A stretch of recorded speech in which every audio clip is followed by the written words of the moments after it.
If your customers are treating you like a commodity and beating you down on price and shopping you against three other guys in a truck, it's not because the market is cheap. It's because you train them to do it.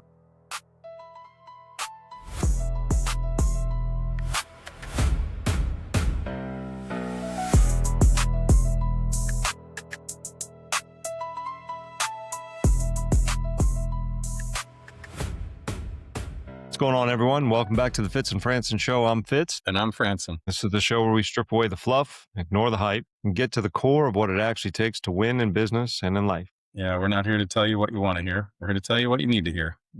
Chaos is normal in business, but staying there is ultimately a choice. So we want to help you build something that lasts without lying to yourself along the way. Absolutely. And in a recent episode, we talked about the craftsman trap and how being the hero or the bottleneck in your business is holding you back. But we also promised you today we were going to shift gears a bit and talk about the customer side of the equation, specifically why your customers are maybe grinding you down a bit on price. Yeah, the dreaded price shopper. I know we hear it more often than I'd like to admit from our clients here. Powerful. Jay, the leads are bad. They just want the cheapest option. Nobody values quality anymore. And look, I get it. It's frustrating, and I commiserate on those calls. But before we get into the heavy lifting today, Fitz, let's kick things off with our daily rundown. One sharp truth you need to hear before you start your day. Fitz, you want to lead off?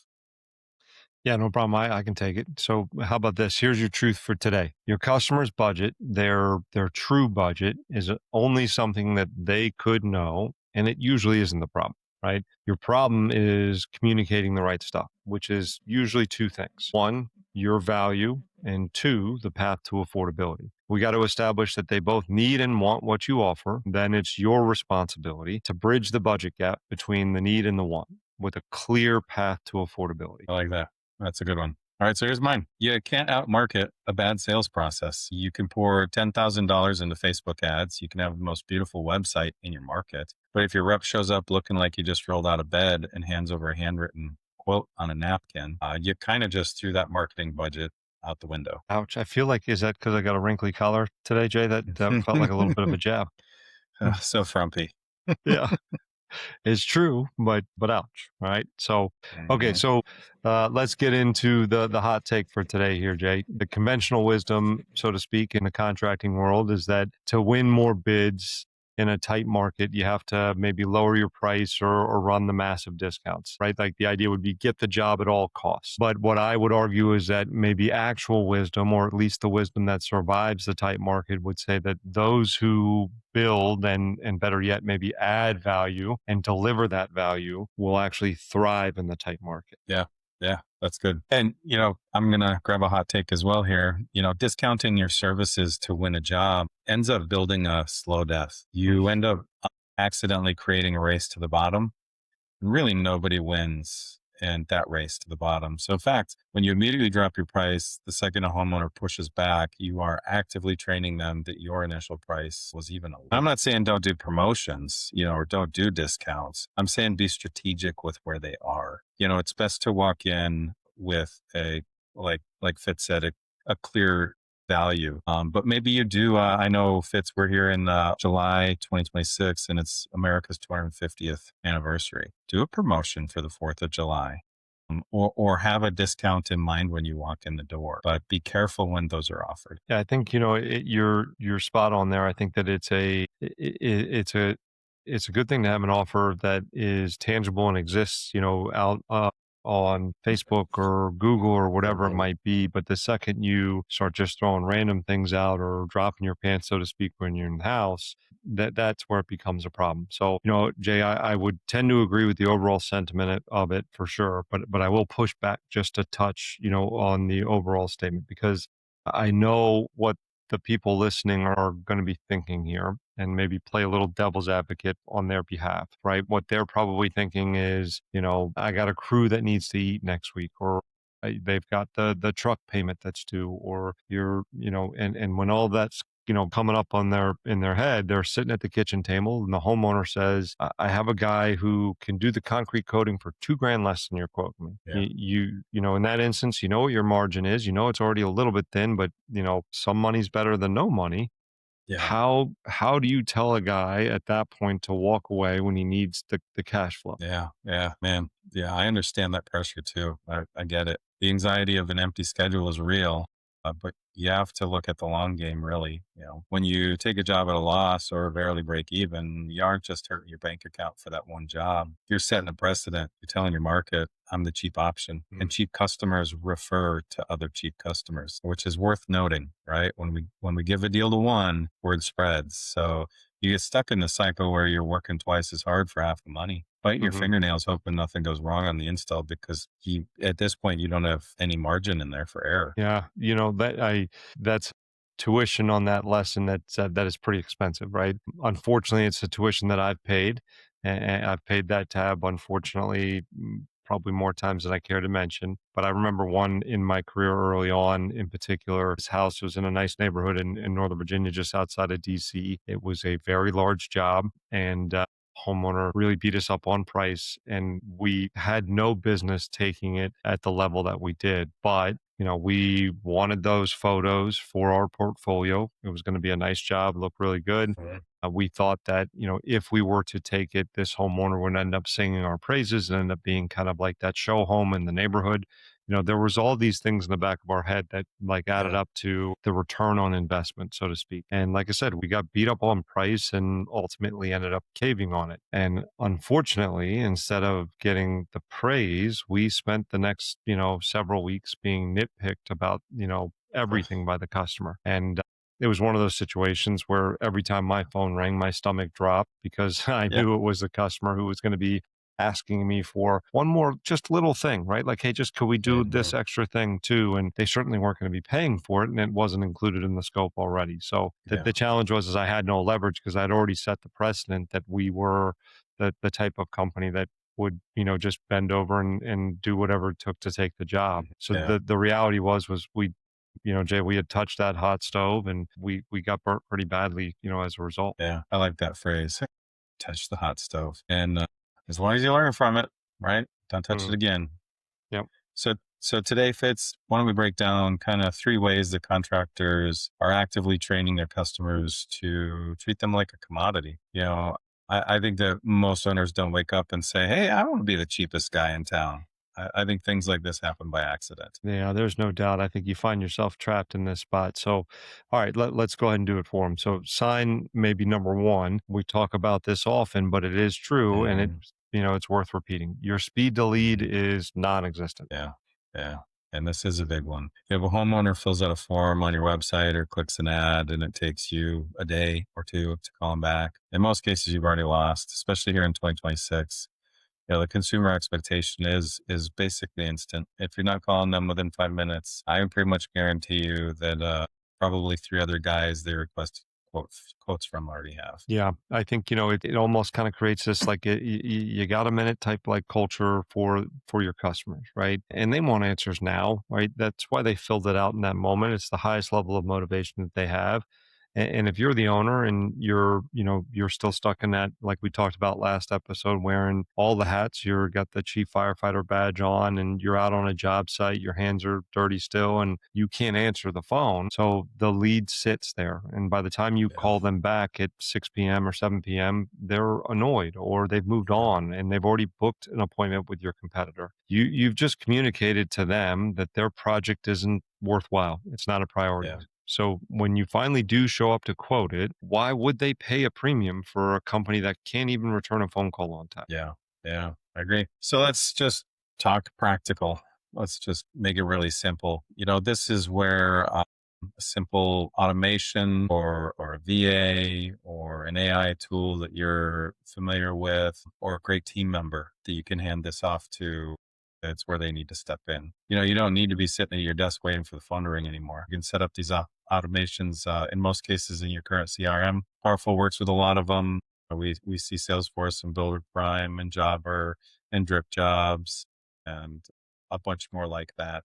And most of them come with built-in automation. So instantly send that text message the second the lead comes in. And something simple like, "Hey, this is Jay with Powerful Coatings. Got your request. I'm out on a job right now. But I'll call you back as soon as I can today to get you scheduled. In the meantime, here's a link to a video showing exactly how our process works." Something simple like that, and boom, You just buy yourself some time and you set a professional standard for the customer. Yeah, I think even, something as simple as that is a game changer, right? It Mm. sets a tone that they're important and it touches base with them and it sets an expectation that you've gotten their information and you're going to be in touch. It takes about Mhm. 10 minutes to set those things up and it pays for itself almost on the very first lead that you get, right? Mm. So, yeah, it's a great nugget. And if you're not doing something like that, you need to get that up and running today. All right. Yeah. So, sign number 2 that you're maybe training your customers to treat you like that commodity. Your presentation is exactly the same. Your sales presentation is exactly the same as everyone else's. Yeah.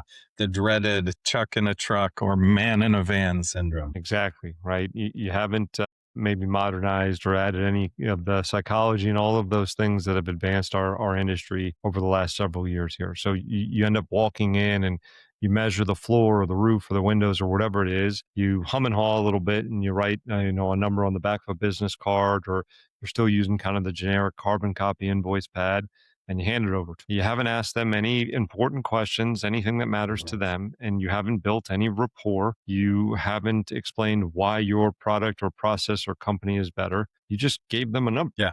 And then you wonder why they only care about the number. You didn't give them anything else to care about. We've seen this before. We like to hide the names of the people. We'll talk about a client. We'll call him Dave. Had a good company, right? High quality work. His close rate was terrible. We rode along with him. Well, reviewed with him some of his sales calls, and to be honest, it was painful. He'd go out and take his measurements and figure out what he needed, and come back to the customer and just start listing off materials. Oh, we use a 30-year this and synthetic that and blah, blah, blah. And, I'm even getting bored telling the story. Like, what do you think the homeowner did? His eyes glazed over. Homeowners, they don't know what any of that means to them. A roof is a roof or a floor is a floor. Dave, he was selling materials. He wasn't selling peace of mind. Yeah, yeah, I know who you're talking about, and I won't name them either. But they're that when you get into that kind of rut of selling features, you're not selling what matters. You're not selling any value in yourself or your company or your product. More importantly, for the homeowner, you're not selling a solution and kind of the dream of what they need. Mm. So if you want to charge a premium for your product and your process, your presentation has to feel premium, right? Yeah. You need to ask great questions that make them think. Something as simple as Mrs. Jones, how much longer do you plan on staying in the home? Oh, that's a long time. Okay, then Yeah. let me explain why maybe going with a cheaper option is going to end up costing you a lot more in the long run, right?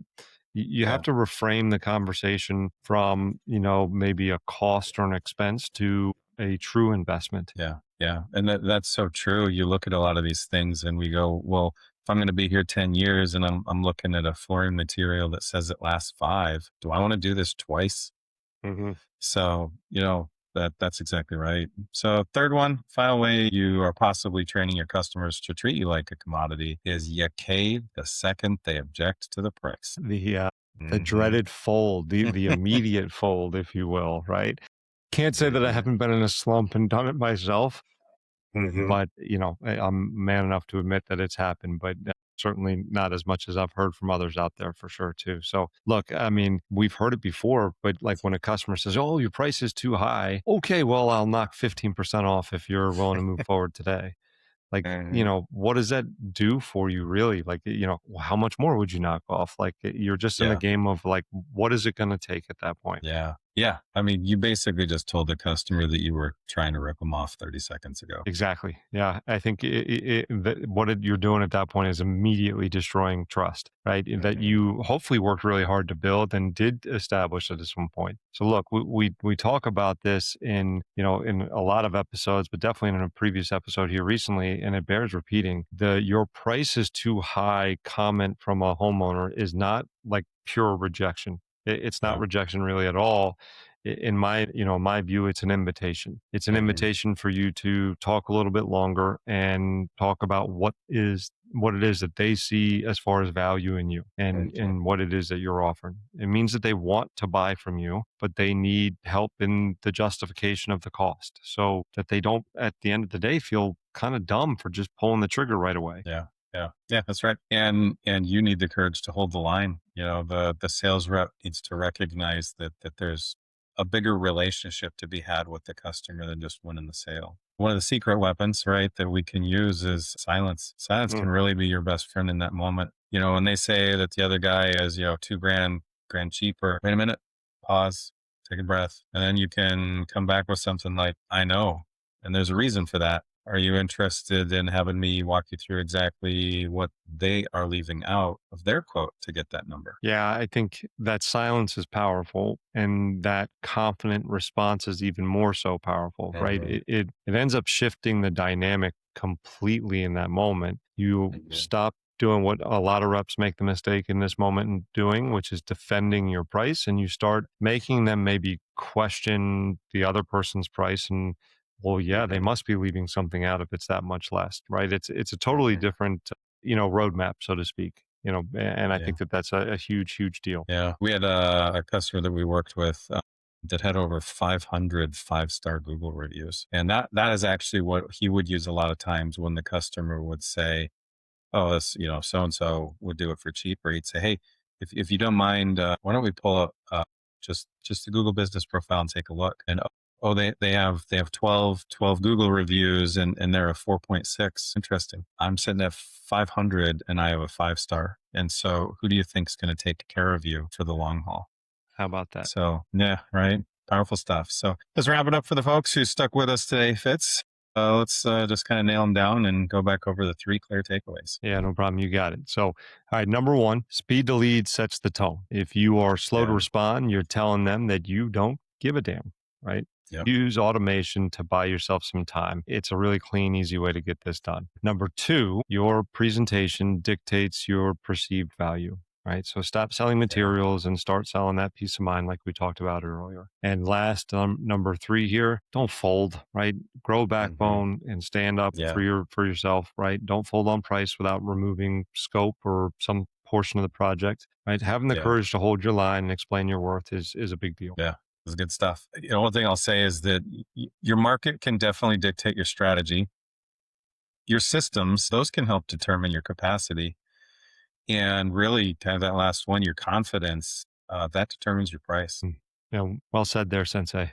Right. So, for those that did stick with us, thanks for tuning in today. We hope you got some value out of this. And if you didn't, like, keep that stuff to yourself as usual. Right. Right. But if you did, ring the bell. It means the world to us. Like and subscribe. That helps us out. And share it with another friend who might need to hear some of these hard truths. Right. Yep. You can pass it along on Spotify or Apple or YouTube. And I know Jay sends out personal CDs. If anybody's still listening that way, he'll be happy to mail you one as a veil. Mix Mixtapes. cassettes. That's it. Yeah, Yeah. it's always on side A. That's it. That's it. But we appreciate everybody that tunes in. Yeah. Yeah. And if an aspect of this episode today kind of struck a chord with you and you recognize that there's a struggle on your side, don't hesitate to reach out to us here at Powerful. We're happy to share what we've learned over the years and what we've learned from our other partners in the industry. And we'd love to help you build a system that works. Yeah. Always a pleasure, Jay. And before we go, make sure you guys tune in next time. We're going to be talking about the power of upselling. You definitely don't want to miss that one. I am so excited. So till next time, keep building. Happy hunting, everybody.